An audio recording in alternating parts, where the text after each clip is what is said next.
RINGVILLE episode Prince Valentino. Hey everyone, how's it going? My name is Kevin Herrera Sanchez, KHS, and today I have the pleasure of sitting down with the Macho Barbie, one half of Top Shelf, LPW's very own Prince Valentino. How's it going? Good, what's up? How you doing? I'm doing pretty good. It's a nice day. It's like, weather's getting nice. It's summer outside. We outside. We outside. We outside. You outside? How you doing? Good, feeling good, pumped for my next match, putting in the work, training, look, gym, everything. Focused right now. Yeah. So I first was made aware of you through LPW. I watched one of their shows and you team with the Black Barbie, Nico, Pink. And your tag team is called Top Shelf, which incredible name. Thank you. That was you? Yeah. Yeah, you gotta give yourself a little, you know. Yeah, it was Top Shelf Barbies, but copyright and trademark, we played it safe. That's fair. So that makes sense. So, where was your introduction to wrestling? Like as a fan? As a fan. Yeah. I think it was like 2007, 2008. Me and my cousin were having a sleepover, flipping through channels. You know how that goes. Yeah. Trying to find something to watch. It must have been Friday or Thursday, whatever day they had wrestling at that time. Okay. And we saw John Cena making an entrance. We were like, what's that? We were like, keep the channel chill. Yeah. And we just sat down watching it and we were like, wait, this is something that like, does it come on every week? Is this a movie? Like what's going on? And we just got like instantly hooked. And then we were super into video games, so then we were like, do they have like a game for this? Is it like there has to be more to this? Yeah. And then we got the video game, and now we're like, oh, all these characters, like, are they real or are they just like, what's going on? And then we just got to searching, and then we started watching every week.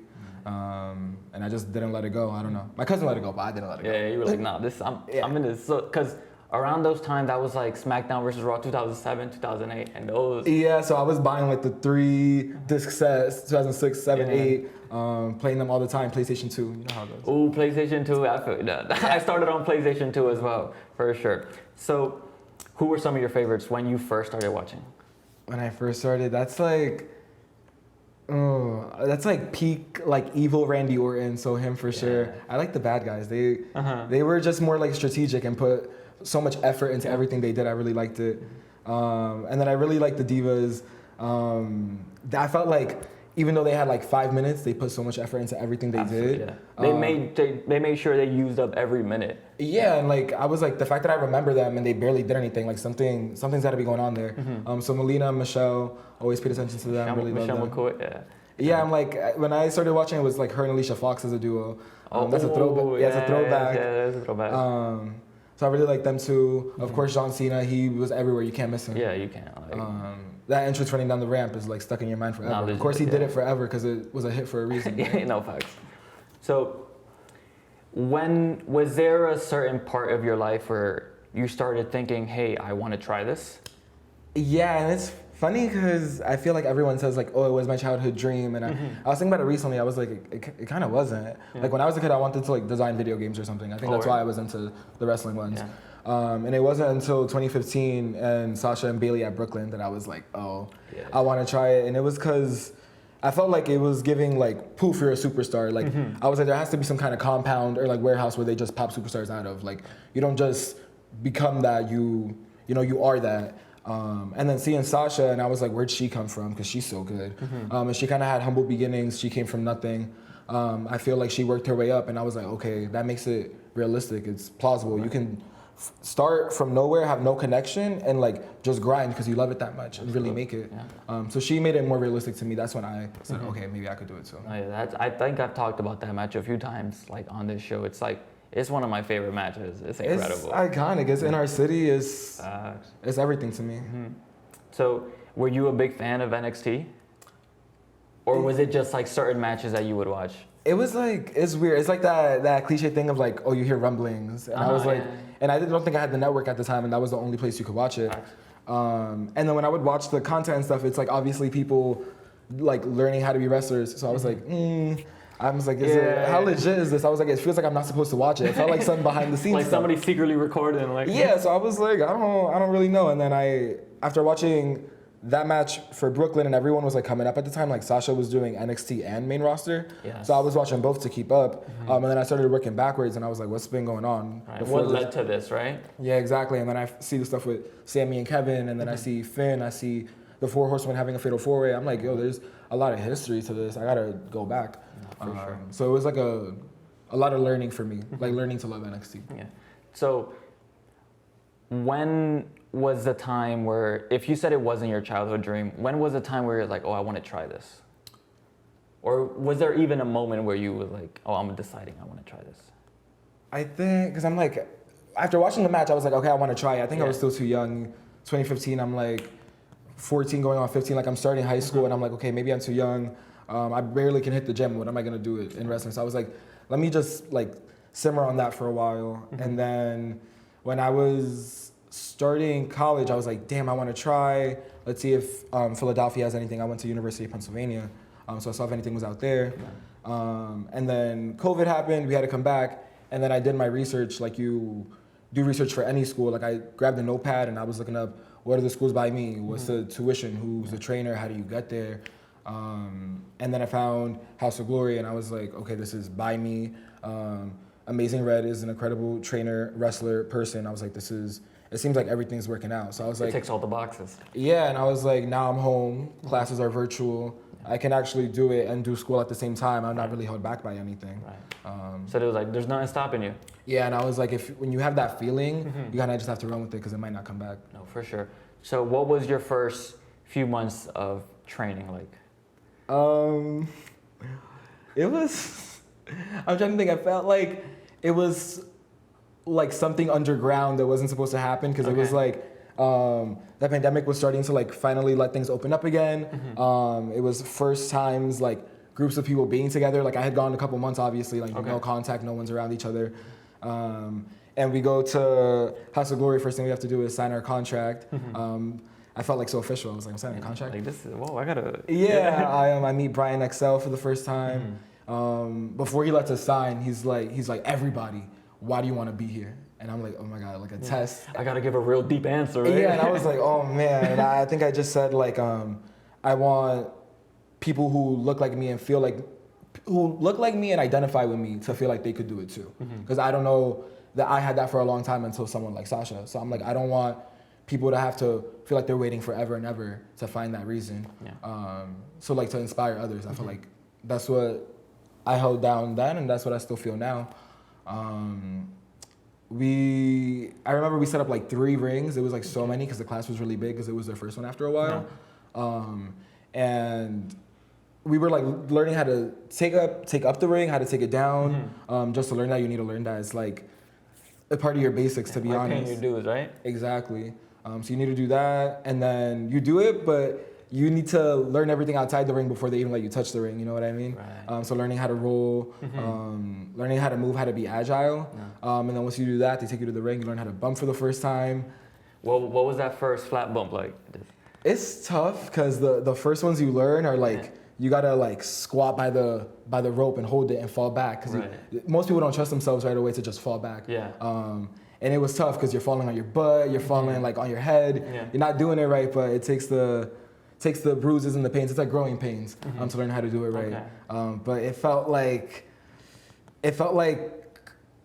you were on a playground and someone pushed you into a puddle, like you slipped on a puddle and you just fall back. I think that's the best way I could describe it. It takes your breath away, kind of. Okay.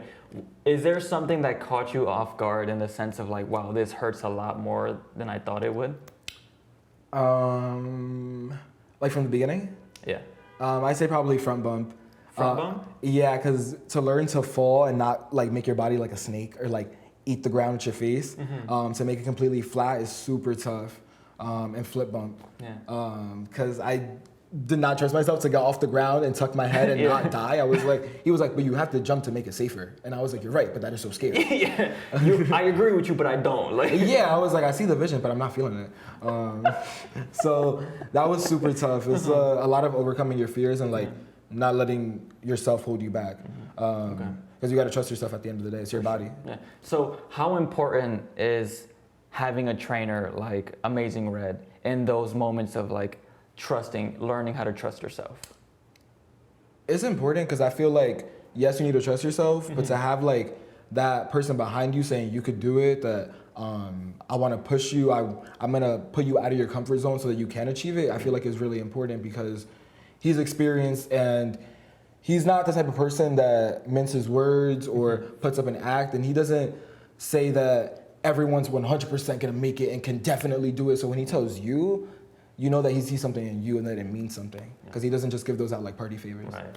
It's more of like, it's like his word has weight to it. Yeah, definitely. Everyone, even to this day, I even say like having Red's approval is everything because it goes to show that you're grinding and that he sees the effort that you put in. Because a lot with him is holding respect to a bar, and meeting that bar with him is really important in the grand scheme of like getting out there, believing in yourself, and proving to others that like you have someone who's certified backing you up. Nah, for sure. It's like that's like a huge confidence boost.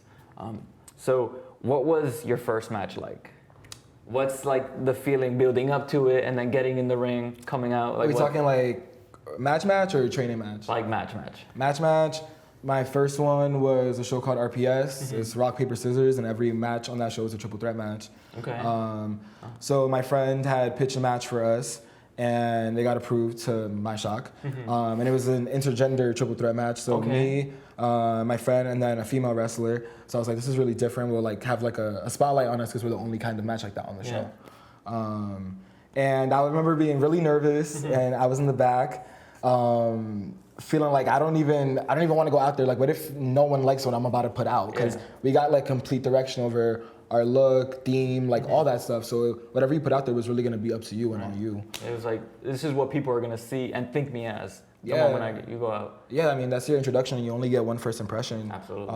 To be honest, and I felt like he was nice enough to hold the door open for us when we came out of like Gorilla to go on stage. And I feel like that, seeing his face being the last thing I saw before I went on that stage, made me feel secure. Made me feel like, okay, like he's holding the door open because he thinks that I can go through it.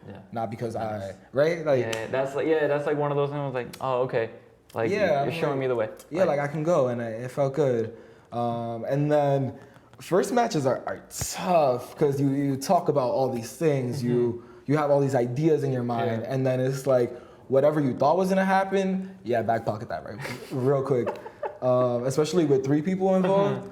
The fact that it was a triple threat, your first match, like, because you have to worry now about 2 people. I'm saying. So it's like, so what's like major differences between a triple threat match and a singles match? I feel like with a singles, you get to, the structure is so universal, so laid out. I feel like you know exactly what to do.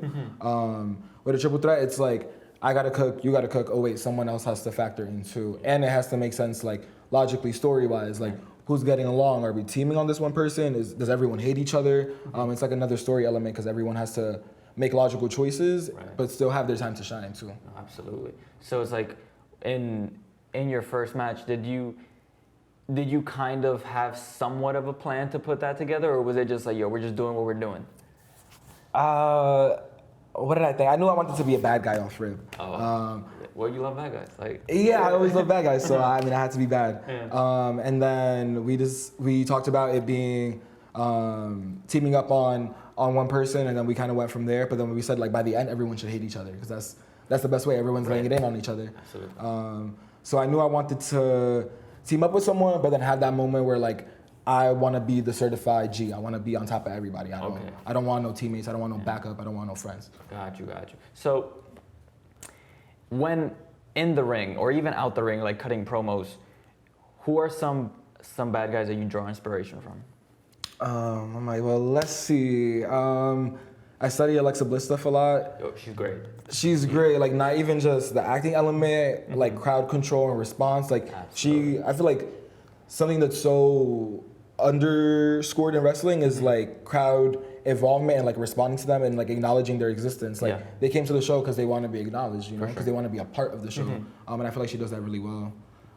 Sasha Banks too, for sure. She made Izzy cry. I'm saying, like, come on, everyone, whether you're a wrestling fan or not, knows that moment. Yeah. Because it's so authentic, and it was real. She said, literally made a little girl cry. yeah, and she said she didn't even tell her she was gonna do that. So I'm like, even better. I fell in love with that. Yeah, make her cry. Like. Yeah. Like, besides that, I feel like it's important to watch bad guys and good guys when they talk, because you need to see people who embrace the crowd but also reject them too.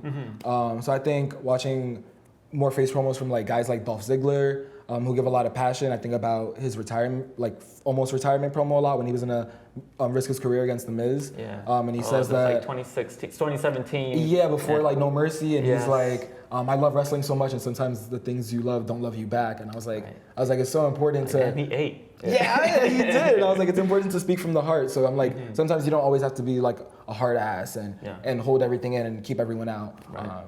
So exploring stuff like that is important to me. So, and you're in LPW, you're training at Hog, right?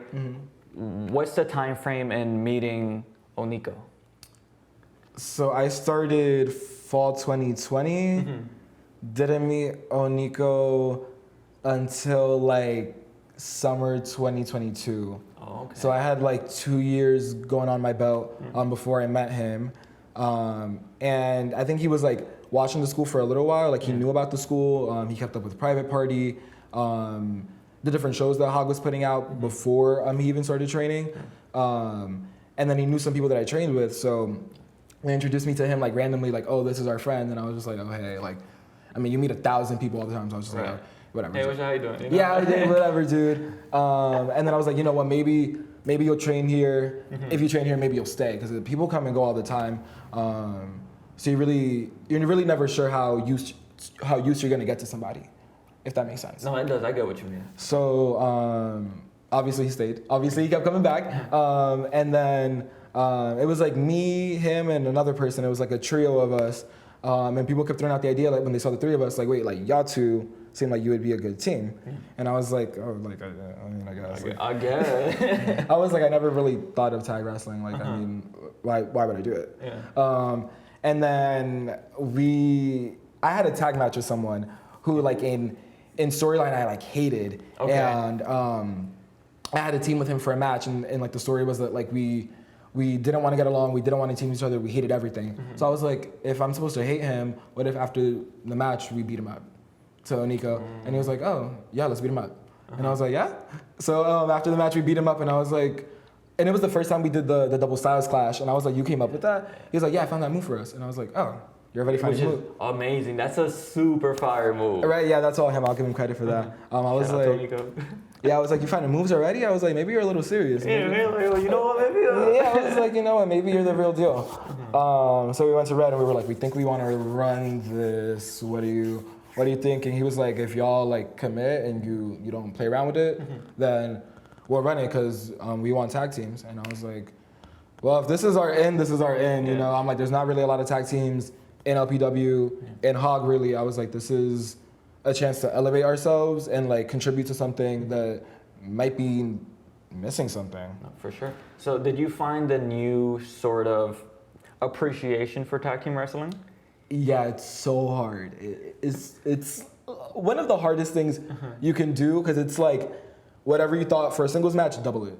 Right. Because now there's three people that you have to worry about and take care of. Yeah, and if the good guys have to be up at one point, now two of them have to get a shine. Right. Two people will have to be hated. I mean, one person usually gets hated, now both have to be hated. Like, you just gotta be more innovative, be more creative, and think more outside the box. And you have to think about where everyone is at all times. Who's up, who's down. Who can interrupt something, who can't. And then the psychology of who's has a damaged arm, who has a damaged leg, who's being held back right now. It's so much to consider. So in the sense of working as a team, like what's the way you and Oniko like to work? We have like tons of like notes apps where we just add each other, and we're like, throw all the moves on there. You made the album, okay, you have to add the videos on there tonight. So we just collaborate on everything, keep each other in the loop, and try to combine ideas as much as possible. So even though we're a tag team, obviously. We have like our individual moves and stuff, and then we'll put them forward, and we're like, okay, can we combine them? So like, the move we were going for our last match, and we lost, was like Screw Death Rock City. If you're watching the Screw Death Rock City, we went for like a code breaker chiropractor, because I do code breakers a lot, and he has like a lot of moves with his knees too. So we try to combine things that complement one another, but let each other shine too. Right. So, is there ever talks in where it's like, there's an idea where it's like, I know what you're thinking, but I don't know exactly how it goes. Yeah, that happens a lot, especially because like when you're writing down like move ideas or ideas for anything, when you actually read it aloud, it sounds like gibberish. It's like you duck and then you kick, and then when that happens, you jump over, and I'm like, I don't know who's doing what. So we're like, that's good and all. Just write it down. We'll read it in person. It's better to talk things out in wrestling, I feel like, as much as you can write them down. Absolutely, yeah. So, in the sense of coming up with characters, did both of you already have this Barbie-esque character, or was that developing as you two came together? I feel like I was developing it before, like just before we became a team, but he was like committed on the Barbie thing, so I feel like he brought it out of me. Oh, okay. Because before the Macho Barbie stuff, I was the prettiest problem, and I was in a role with. That's a good answer. Damn. Right? Oh, I still kind of have him. They call me the prettiest problem and him the pettiest solution. That's good. That's good. So we have that back pocket. But I was just that at first, and then I was browsing for a while, and I feel like I was like, I want to lean into like the feminine stuff because no one really does that. But I was like, I still like knew I wanted to be built and stuff. Like, but I didn't always have muscles, guys. So before that, I was thinking about like, well, what's like wrestling in its most basic thing? Like, what is everyone trying to do? They're trying to prove that they're the most dominant, that they're the best, that they're on top. And I was like, in the men's division, I feel like it's all about machismo and like being better than everyone else because you're the strongest. And I was like, what if I put Macho and Barbie together, because that's not supposed to go together. I was like, you're supposed to be strong, but not feminine, and the feminine are thought of as weak. I was like, but I want to be both. I really don't care. And you was like, I could be both. Yeah, and I was like, and I don't have to say I'm gonna beat you because I lift 300 pounds. Like, I really don't care about that. I'm gonna beat you because I'm pretty. What now? Like, what you gonna do? Be mad? How you gonna stop that? Yeah, you're gonna be mad that I look good. Like, so I was like, I could roll with that, and no one's doing that. And then Barbie already had like I feel like the moniker together. Like, he was like, I already go by that, and I was like, oh, okay. So let's put it together. And he was down, so I'm grateful that he let me borrow Macho, because Black Barbie was already his thing. Yeah, no, for sure. So, where did the walkout song come? Cause I was listening to it for like a good. I bump it too. It's a good. It's in a song. rotation. Like, I bump it. As it should be. As it should be. No, for sure. So how did that come together? That was all him too. I obviously, like, when Barbie World came out, we were hyped. Like, the whole Barbie movie, everything about that, we were like, the timing is perfect. That was like right when we were debuting as a team, or had like our first appearance like as teammates. So we went to go see like the movie and stuff. We heard the song. I love Ice Spice. He loves Nicki Minaj. We were like, these are our idols. Perfect. And then I was like, we can't just straight up use a song. I'm like, we can't just, you know what I mean? We gotta flip it. Nah, for sure. And legal reasons, you know. That's two trademarks. I'm saying, guys. And I really like drill music, and he likes that kind of style too. And the song we have is like a Jersey Club remix. Yeah. So he found that out, and I was like, okay, let's keep it. But if we could figure out how to walk out to it, the motions, everything, then we could keep it. Okay. So the song came first, the entrance came after. Yeah. So you had to practice walking to that song. Oh, for sure. Yeah. I was in my kitchen like, okay, wait, when are we gonna? We gotta time it right. He took the lead on when are we gonna walk out, because I was like, I don't know. I was like, when do we move? Yeah. But he was like, when the beat drops at this point, and I was like, okay, you got it. Dang, you ate. Like, Yeah, exactly. And then it was just trading ideas. I think the crossing hands thing came from when we first did like the tag move together. We had thought like, we always check our nails. I was like, you always have your nails done. I always have mine done. And I was like, but you need to get your friend's opinion before you do anything. So I was like, you check out my nails, I'll check out yours. We check out our own, and then we lit. Yeah. So that's like the first part of our entrance. We do that first. He knew he wanted to do the jumping over the rope thing. Yeah. I was like, okay, you do that because I'm not. I'm like, I'm good on the ground. So I just post up and flex. I let him do his thing. Now you gotta show off the come on. You gotta show off the guns. Come on. And then this pose, I think he got from watching like voguing and ballroom. He was like, you could literally make like a TS with your body. And I was like, oh. I was like, what you mean? He was like, T and a S. And I was like, oh, you're right. That's lit. I'm like, no one's gonna do that. Yeah. So all together, it just came together with our trading ideas. So, do you both sit down and ever watch tag teams and like, oh, we can use this, or we can use this, or like, let's take something from there? Dude, it's funny because I love wrestling, I watch it all the time, but now I'm like, okay, put tag wrestling in front of me because we gotta get to work. Yeah. And that's how I mainly study. So right before I think our match against Death Rock City, I was watching a lot of like World's Greatest Tag Team, Charlie Haas and Shelton Benjamin. Shout out to them. Shout out to them. Their tag moves are crazy. Watching that, obviously watching Tag Division of today, keeping up with what they're up to. DIY is great to look at for inspiration. That whole DIY revival NXT run. Yeah, it's killer. Come on, Top tier. And besides that, I really like watching old stuff. So and Barbie gets on me for it, but I'm like, I was watching Diesel and Sean from like the 90s to get the moves because I was like, Sean is like a little stockier, stays on the ground, but Diesel has like the big boot and like the height moves. I was like, you're so much taller than me, so we should check them out. And I watch a lot of 90s Shawn Michaels anyway. Him on Superstars and stuff to get move ideas, mannerism ideas. Shawn Michaels is in my top like 5, like greatest of all all time. Like when he retired after WrestleMania 26, I stopped watching for a bit. Really? Yeah, I was like, oh, he gone, I'm gone. Like, No way. that was my boy. I was like, yo, I cried. I'm not in here if he not in here, you know? Yeah, I feel that. I respect it. So, is there inspiration from tag teams in the sense of cutting promos as well? That one, yeah, actually, now that I think about it, I'm like, it's Lay Cool. We watch Lay Cool all the time. Lay Cool? Yeah. Oh, nice. We What a love throwback, how, too. like, they played off each other, finished each other's sentences, had it on lock, like what they were gonna say at the same time. We were like, that kind of chemistry was like, you can't teach that. And it's like, you could tell that it's self-made and from spending time together.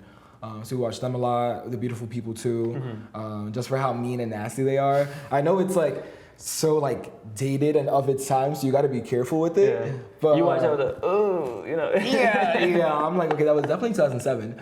But you gotta pick and choose, watch carefully. So watching those two teams for sure. I feel like even though they're female tag teams, bringing that kind of approach and like pettiness to a male division is something that people don't really think of doing. No, absolutely. So with being a tag team, and you said you also want to pay attention to your moves as a singles wrestler, right? Yeah. So it's like, how do you find the space in and outside the ring to still be your own person? Yeah, that's a good one. I feel like we obviously plan tag moves, and that helps us bridge the gaps of like tagging and keeping our offense like compacted in a way, like connected. But then I'm thinking about like, okay, so when I tag in, it's kind of just me.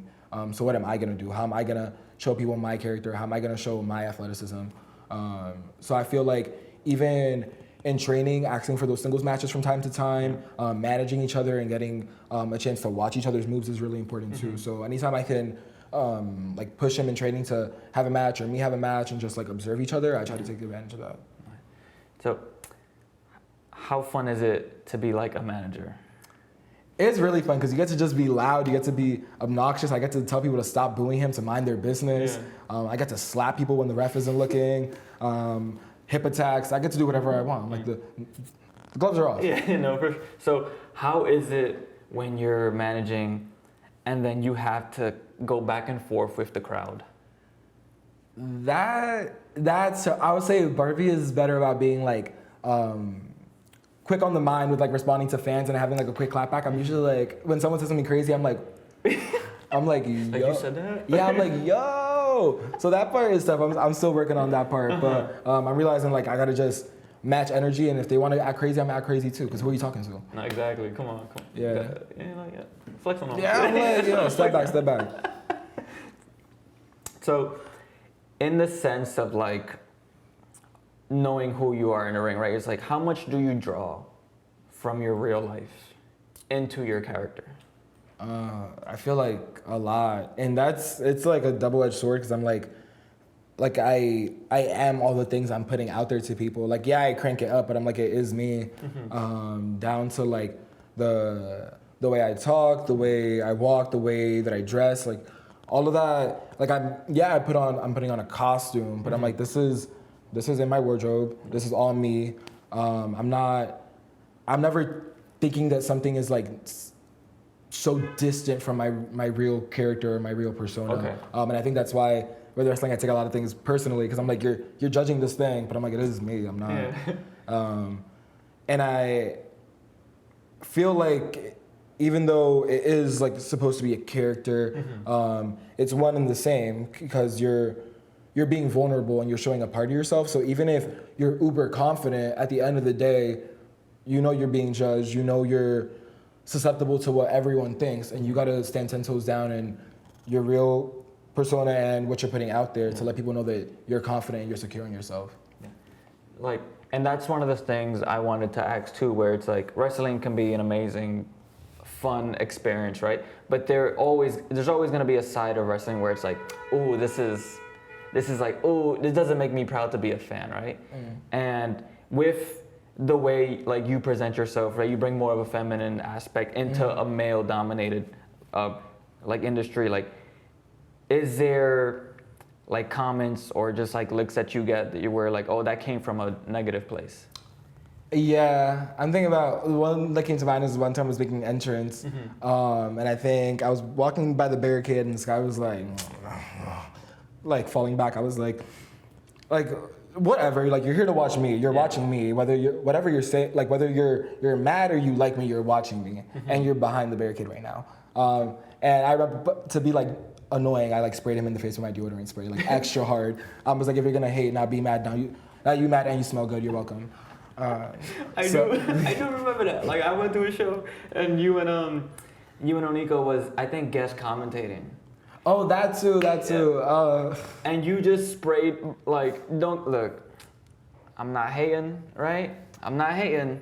It was a little strong. I was right behind the table. It was just all over. You gotta do what you gotta do. It's tough out there. People be musty. They be musty, and I have the solution, so what's up? Like, I gotta do what I gotta do. No, for sure. So what's, how fun is it to bounce like and play off of Oniko in a situation like that?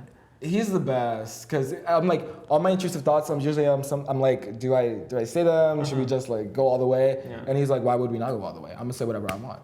He's like, they could back off. They could back up. I really don't care. You ugly and you stink and you dusty. What's up? You gonna pull up if you want to? And I'm always like, yes, what he said. Exactly what he said. Times 10.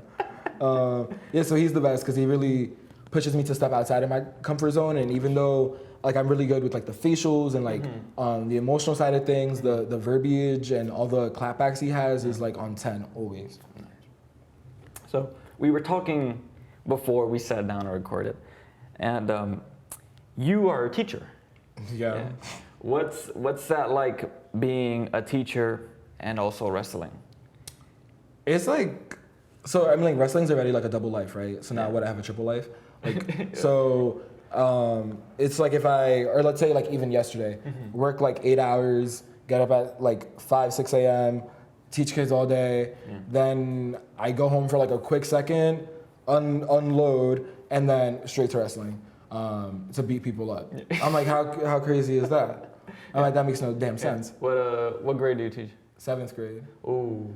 That's why I say they're stalkers, because they're like, oh, Mr. Ramirez, what you, blah, blah, blah, blah. I'm like, they're like, you had a match, when's your next match? I'm like, mind your business. You're gonna win, like, dumb gonna win. I'm like, what are you talking about? Look at me. So, yeah, I'm like, come on, guys, be for real. So they find your matches, they find clips of you and they show it to you? Yeah, pretty much.